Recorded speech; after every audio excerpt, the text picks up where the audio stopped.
voulait se faire un petit bloc un peu... parce que je sais pas si vous l'avez remarqué dans les dernières semaines, hein, ça fait un mois à peu Il y a près. des glitches.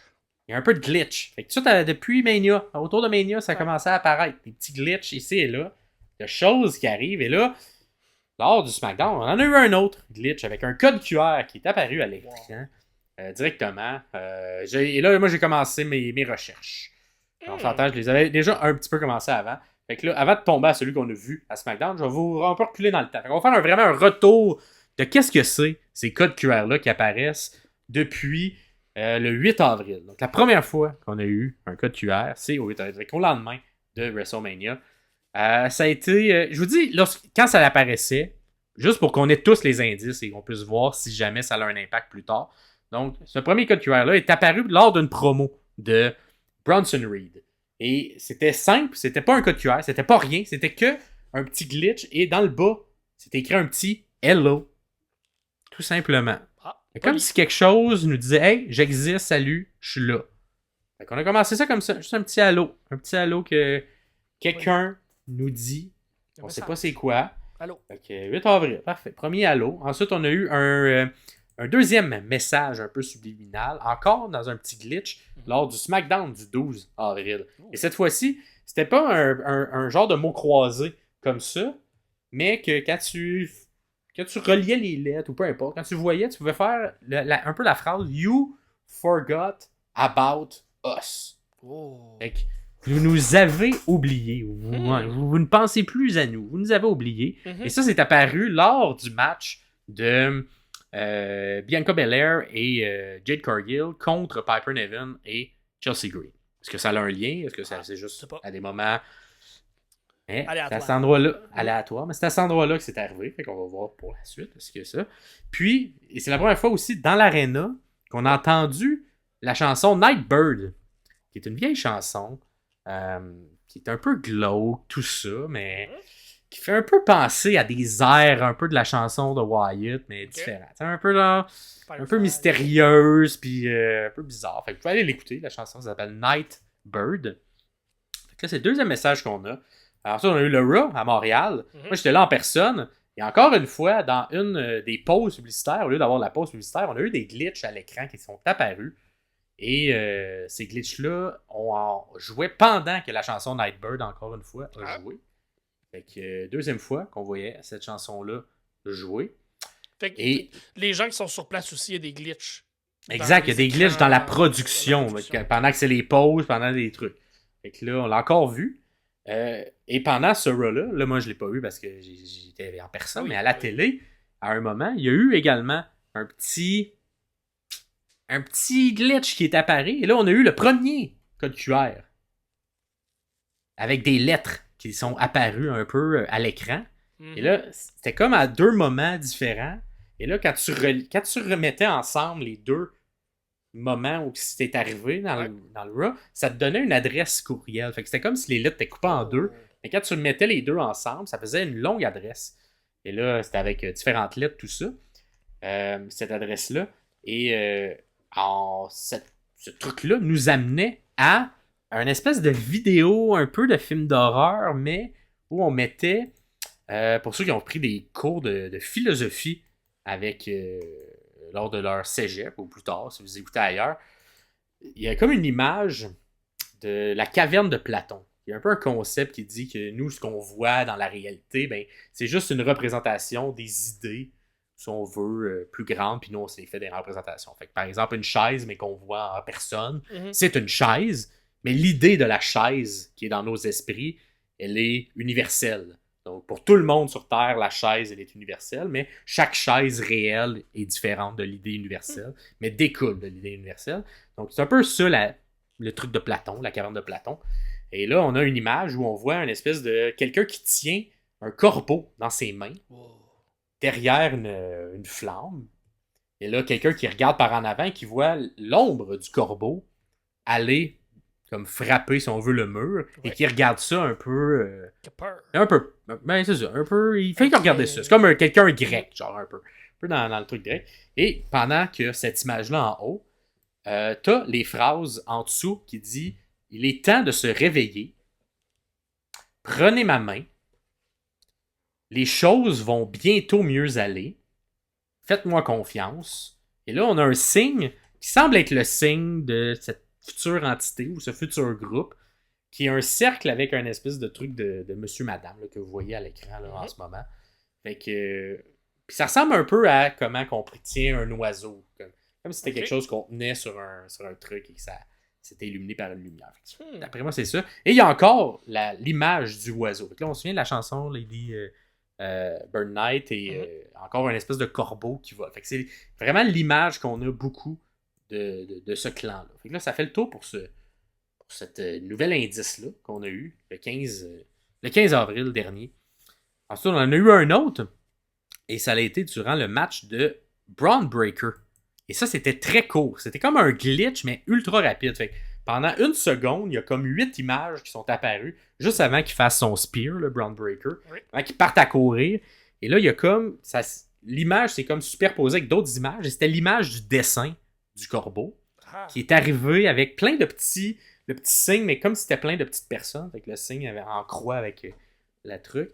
Et là, il y avait aussi un petit post-it. Ben, l'image floue de quelque chose, qu'on ne sait pas c'est qui. Et un petit post-it qui dit « Souviens-toi qui tu es. » Souviens-toi qui tu es. OK. Fait que là, c'est ça disait. Fait que là, encore une fois, est-ce que ça a un lien où ça l'apparaît ou c'est plus on vise qui quand on... c'est ça. Tu sais, qu'est-ce qui se passe avec ces choses-là? Ensuite, le 26, à SmackDown, le 26 avril dernier, on a eu un nouveau... Là, c'est un code QR qui est apparu à l'écran. Et ça nous a amené dans un nouveau vidéo un peu glauque où une image... Et là, c'est encore une fois la même image qu'on a eue avec la flamme et le corbeau. Mais cette fois-ci, c'était projeté plus clairement à la caverne de Platon. Fait que c'était comme des gens qui tenaient des corbeaux dans les airs. Et là, l'ombre de ces corbeaux-là apparaissait sur une montagne. Et c'est comme si les gens avaient peur que... C'était des gros corbeaux comme dans Lord of the Rings qui venaient les attaquer. Puis là, ils regardaient juste de ce côté-là, mais ils regardaient pas en arrière. Que finalement, c'était juste une illusion que des gens voyaient. Puis ça, c'était comme à travers une vidéo un peu de film d'horreur où on a revu le post-it de Remember Who You Are, comme si quelqu'un allait le mener devant une porte. Puis tout est filmé un peu comme si vous avez vu le film d'horreur Cercle, là. Tu sais, une espèce de jump cut d'images qui font peur, là, une à la suite de l'autre, là, avec des portes qui s'ouvrent. Puis... Ça nous amenait à un truc comme ça. Puis à l'intérieur de ça, t'avais une madame, je pense que c'était une madame qui était en saute de mariée, tout magané, puis qui pointait du doigt. Pas poli. Et on ramenait encore. Ouais, puis on ramenait encore l'image du corbeau, tout ça. Et la madame. Fait que là, ça, c'était un autre indice. Jusqu'à ce point ici, c'est difficile de savoir vraiment qu'est-ce qui se passe, qu'est-ce que c'est. Mais t'es un sommelier, j'imagine que t'as... Ben, c'est pour ça qu'on n'en a pas parlé avant, parce que moi, j'attendais, parce que là, évidemment, sûrement, si vous nous écoutez, vous avez vu des rumeurs qui ont circulé, mais nous, on se concentre sur le produit. Fait que moi, ça me tente pas. Moi, ça me tente que ce qui me donne de me produire, j'aille les vraies réponses à travers ce qu'il me donne. Fait que là, on a eu un autre code QR, mais cette fois-ci à NXT. Lors du Spring Break-In qui est arrivé le 30 avril. Ça, c'était la semaine dernière. Et là, c'était quand même simple. C'était pas un code QR, en fait. C'est juste ça apparaît à l'écran. Une espèce de petit... Ben, non. C'est un code QR, mais qui nous amène une vidéo qui dit genre, on peut être une famille. OK. Et là, pendant cette vidéo-là, on refaisait jouer la chanson qu'on a jouée dans les arénas. Lady Bird. Et là, il y avait beaucoup de messages, mais qui étaient comme barrés, comme si c'était comme des trucs top secrets, quelqu'un qui allait amener une lettre, quelqu'un qui se promenait en char pour aller chercher quelqu'un, ou aller mener la lettre à quelqu'un. C'était très... Et là, les mots, ils étaient brisés, apparaissent à l'écran. Ils étaient brisés. Je ne les ai pas réparés. I didn't fix them. Ils étaient brisés, je ne les ai pas réparés. Je les ai acceptés. Et là, exactement. Et là, je les ai acceptés. Ça apparaît en malade, partout, sur un grand écran. Et des petits... Et ça se termine avec « Ils ont ouvert la porte. » Que je leur ai... On a déjà vu une porte dans une autre... Exact, il y avait des portes. Il y a des liens. Il y a des liens. Et là, le dernier, pourquoi on a décidé d'en jaser, pourquoi j'ai décidé d'en jaser là, c'est que je trouve que c'est un bon moment d'en jaser, c'est que je trouve que le dernier indice qu'on a eu à ce SmackDown-là était le plus. Celui qui nous donnait le plus d'idées. Et on en a eu un autre pendant Backlash, qu'on n'a pas parlé pendant l'interview, mais qu'on va parler ici. Fait que là, ce coup-ci, c'était un code QR qui est apparu pendant le match de Pride, avec des Street Profits. Moi, je pense pas que ça a de lien. Ça l'apparaissait où? C'est ma théorie présentement. Exact. À moins que lorsqu'il arrive, on voit que tous ces gens-là se sont fait comme targetés. Peut-être que ça va avoir un lien avec des premières feuds. Mais là, ce code QR-là nous amenait à une vidéo que je pense que tu as vu, parce que je l'ai mis dans notre groupe, qui était encore un truc d'horreur. Mais là, cette fois-ci, la madame qui était en mariée était mise dans une maison qui ressemblait drôlement à la maison de la Wyatt Family.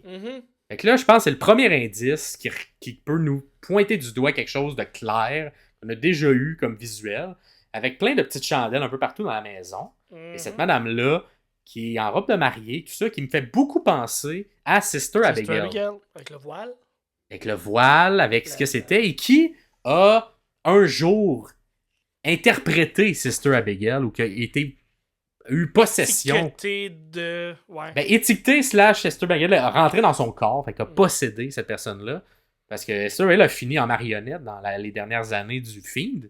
Mais avant, elle a été pas loin d'être mise de l'avant. Et c'est Alexa Bliss qui était dans le rôle de Sister Abigail. Fait que je crois qu'Alexa Bliss a un certain lien avec tout ce qui se passe.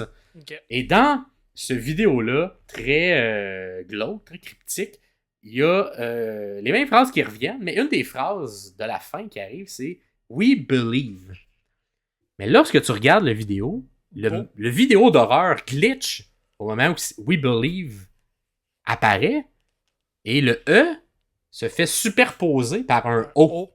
Believe. We believe. Et qui avait cette catchphrase à l'époque « We believe », oui, Pierre? Bo Dallas, le frère de Bray Wyatt. Exactement. Bo Dallas, qui avait un personnage un peu... il était comme un méchant, mais niaiseux, qui faisait « We believe », puis un peu niaiseux, puis tout ça, mais qui la jouait méchant. Mais j'ai l'impression que c'est lui qui est derrière un peu tous ces trucs-là. De « Vous nous avez oubliés, vous nous avez pas donné, moi je les ai acceptés comme ils sont ». Fait qui a accepté? Là, c'est ça la question. Qui a accepté comme ils sont? Et là, c'est là qu'on peut commencer à débattre. Fait que moi, je rentre pas dans les rumeurs de ce qui se passe, mais qui qu'on peut me pointer du doigt? Je crois qu'Alexa Bliss, on peut pointer du doigt. Je pense qu'on peut pointer du doigt également Eric Rowan, dû au fait de la Wyatt Family, qui tourne autour de ça, que Rowan a été un peu oublié. Il s'est peut-être fait tendre la main par un Bo Dallas qui l'amènerait dans son équipe. Et ensuite, pour le reste, ça reste un peu flou. Moi, je vais rajouter à ça... Nikki Cross. Nikki Cross qui a changé de personnage, mais que dans un des vidéos, qui semblait peut-être plus précis sur une personne, ça disait qui es-tu vraiment? Rappelle-toi qui tu étais au début. Le vidéo qui était avec un stable, qui avait un personnage de quelqu'un de très détraqué. Exactement. Et que pendant une courte période, il y avait un personnage de super héroïne, un peu bizarre. Et que par là on l'a ramené dans l'autre personnage un peu plus. Qui était plus dans Insanity. Là, c'était Sanity, là, le groupe. Fait que là, comme si on ouvrait la porte, elle revient à ton ancien personnage, revient à qui tu étais dès le départ. Fait que ça, je pense que Nikki Cross, on pourrait la mettre ici. Et moi, la troisième personne que je mettrais, c'est également une autre femme. Et c'est à cause de toute l'image du oiseau. On a eu une Lyra Valkyria qui tourne autour d'une gimmick, si vous écoutez NXT, de oiseau. Qui arrive avec des ailes, qui arrive avec ce visuel-là. Et je trouve que c'est le visuel de gimmick à l'intérieur d'un personnage déjà établi dans l'univers de la WWE, qui est le plus proche de ce que nous présente dans ces vidéos-là. Donc, de quelque chose qui a rapport avec un oiseau.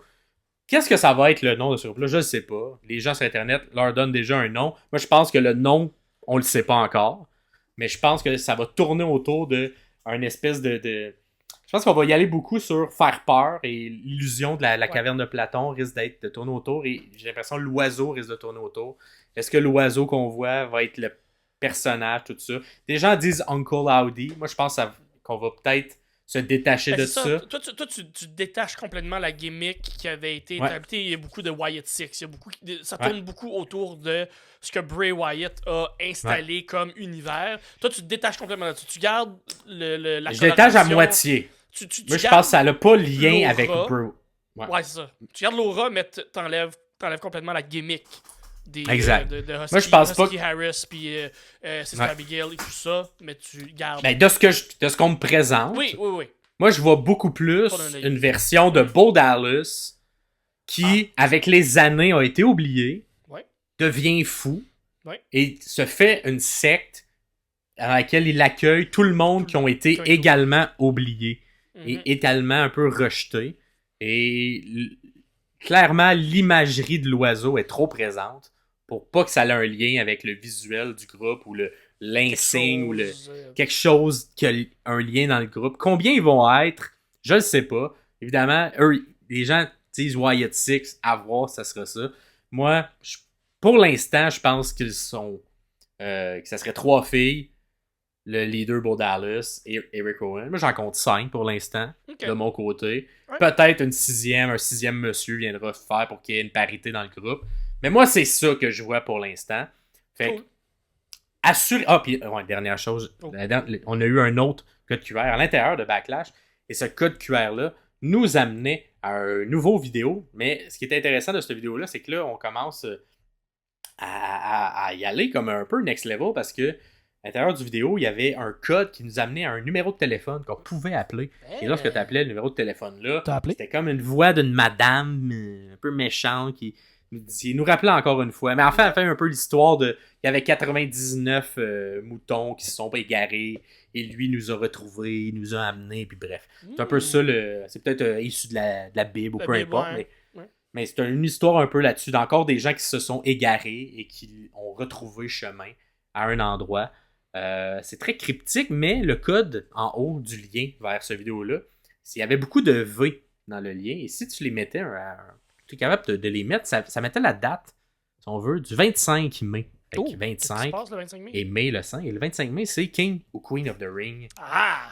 Donc, mon nez me dit que ça sera peut-être le début de ce clan lors de cet événement-là. Malheureusement, nous, on va pas le voir, mais on va vous en rejaser parce que c'est quand même une avancée d'histoire importante. S'il y a un début d'un nouveau clan dans un pay-per-view qu'on va pas souligner, nous, on va vous parler quand même.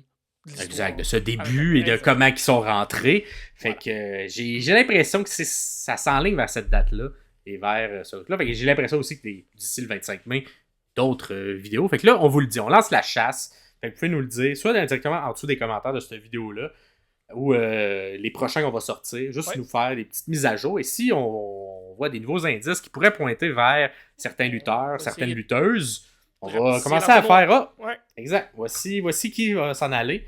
Mais évidemment, nous, on ne tombe pas dans les rumeurs. Fait que s'il vous plaît, essayez de rester spoiler-free de rumeurs en dessous et juste d'analyser ce qu'on nous donne. Avec ce qu'on nous donne à la télé. Pas ce qu'il y a dans sur Internet. Là. Telle personne, peut-être que telle personne. Exact. Non.